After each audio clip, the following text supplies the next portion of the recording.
Gilliard. I got so much motherfucking design on right now.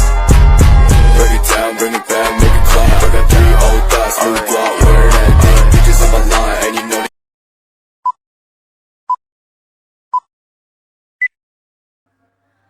Assalamualaikum warahmatullahi wabarakatuh. Waalaikumsalam Ibu Guru. Selamat pagi anak-anak. Gimana? Apa kabarnya hari ini?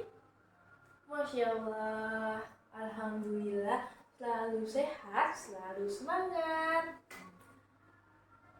Jadi hari ini kita akan belajar mata pelajaran ilmu pengetahuan alam dan sosial.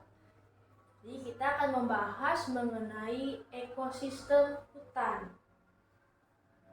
Sebelum kita mulai ke pembelajaran, yuk semuanya bangun dulu. Kita tepuk semangat. Tepuk semangat. Semangat.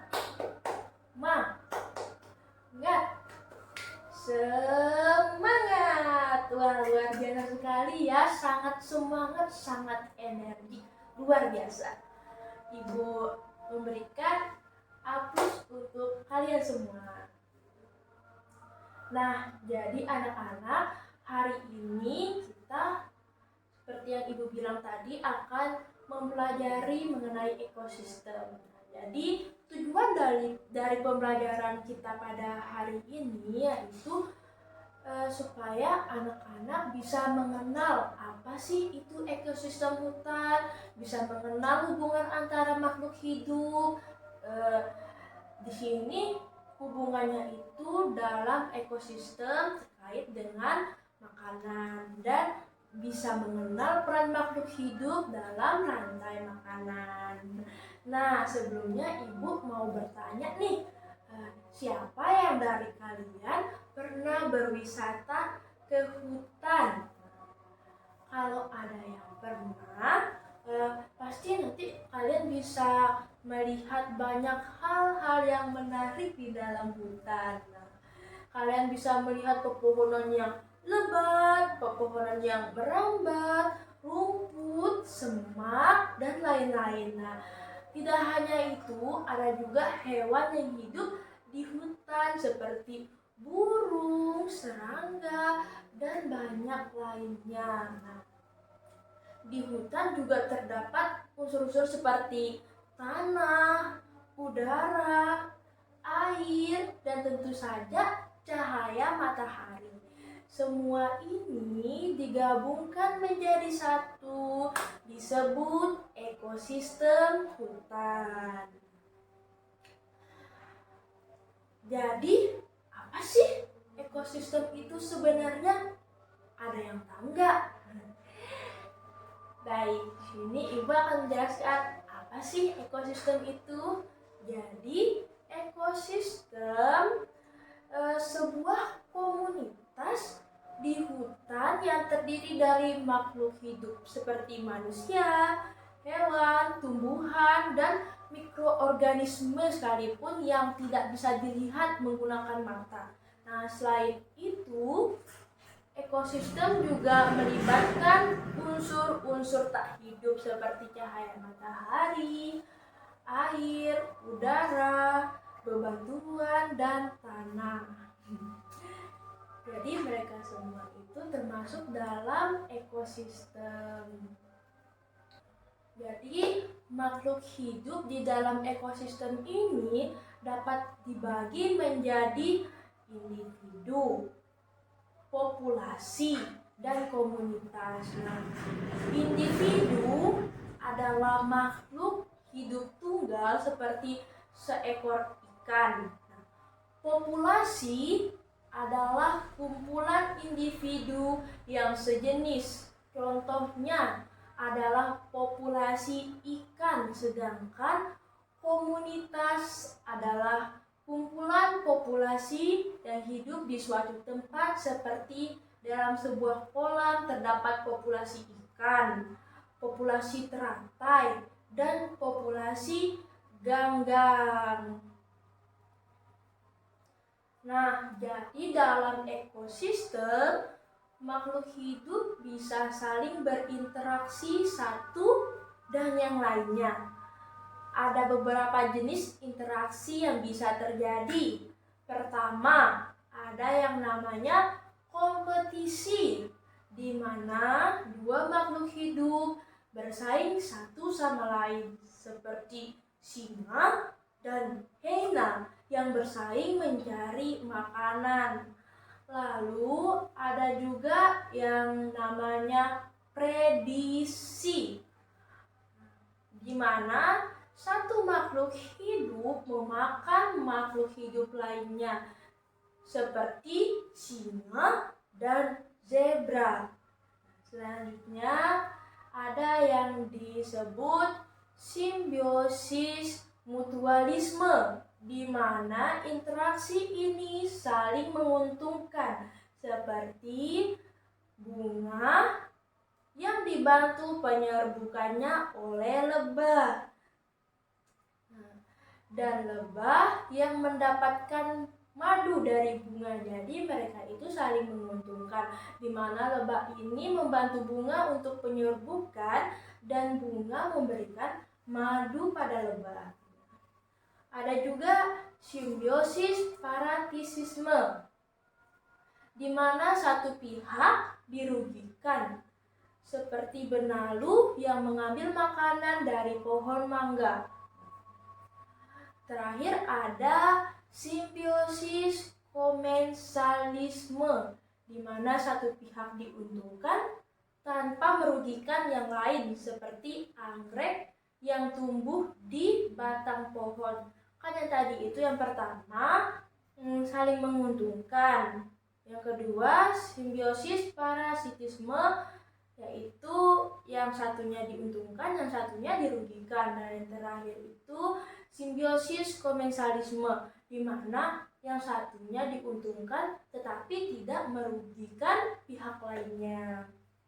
Selanjutnya kita akan mengenal yang namanya rantai makanan. Nah, rantai makanan ini menunjukkan siapa yang memakan siapa dalam ekosistem. Misalnya, rumput berperan sebagai produsen karena dapat membuat makanannya sendiri melalui fotosintesis. Lalu, belalang memakan rumput. Jadi, belalang adalah konsumen tingkat pertama atau primer. Selanjutnya, katak memakan belalang. Jadi, katak adalah konsumen tingkat kedua atau sekunder. Terus, ular memakan katak. Jadi, ular adalah konsumen tingkat ketiga atau tersier. Akhirnya, elang adalah konsumen puncak, di mana tidak ada hewan lain yang memakan elang. Dan ketika si elang ini mati, maka akan diurai oleh pengurai seperti bakteri, cacing, atau jamur dan menyatu dengan tanah.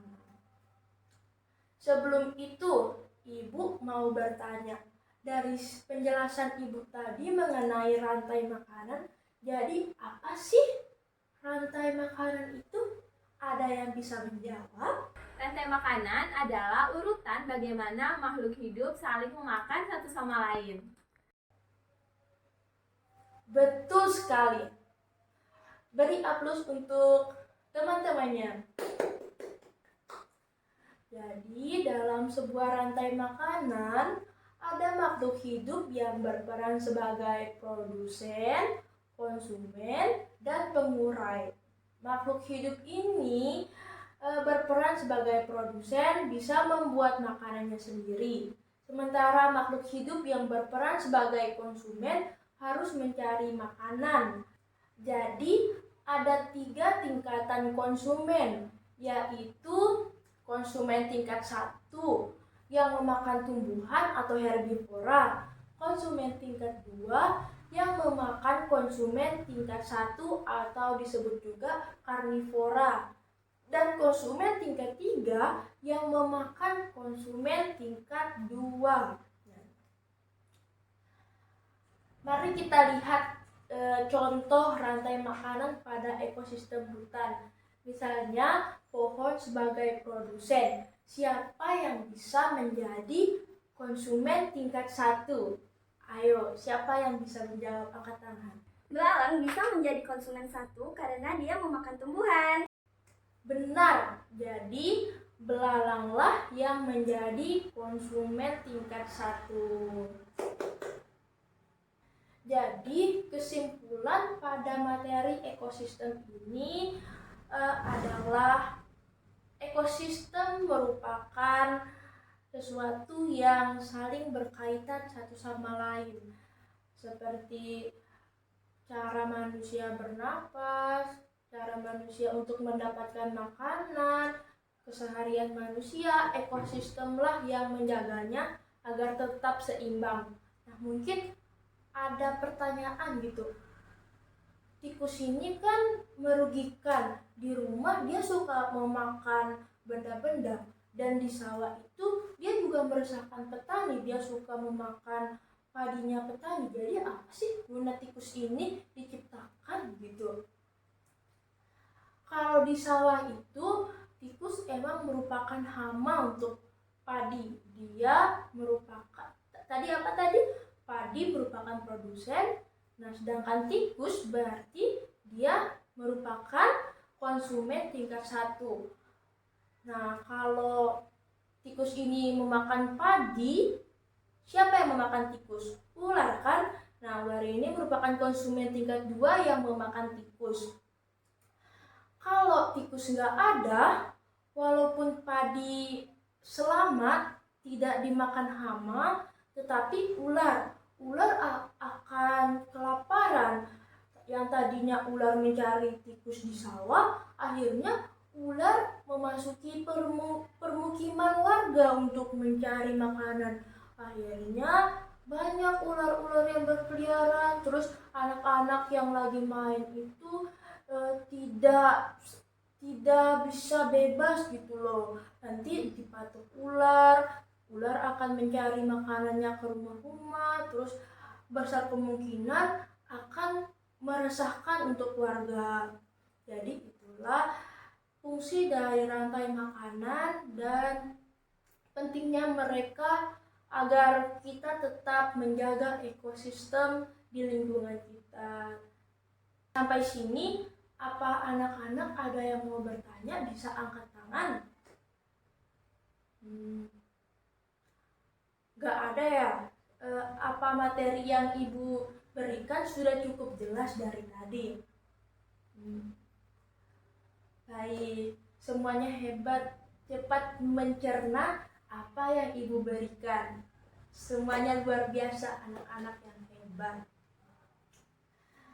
Baik, jadi mungkin pembelajaran kita tentang ekosistem sampai di sini dulu. Anak-anak bisa beristirahat di luar. Nah, untuk menutup kelas pada pagi hari ini, Ibu ucapkan terima kasih semua anak-anak hebat. Assalamualaikum warahmatullahi wabarakatuh.